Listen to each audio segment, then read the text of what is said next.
Sasa kwa tathmini tuliyoifanya, Chama hawezi kutusaidia tena msimu ujao, tumpe thank you. Najua utakata papa wewe. Utakata papa. A few moments later.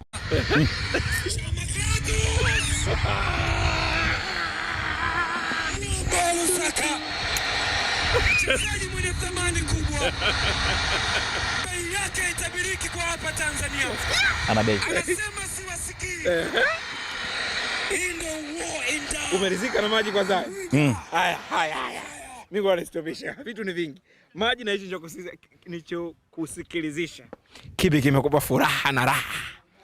Hicho ambacho umenisikilizisha. Umenifanya nione maji yana sukari. Maji haya kutoka kwa Wasafi.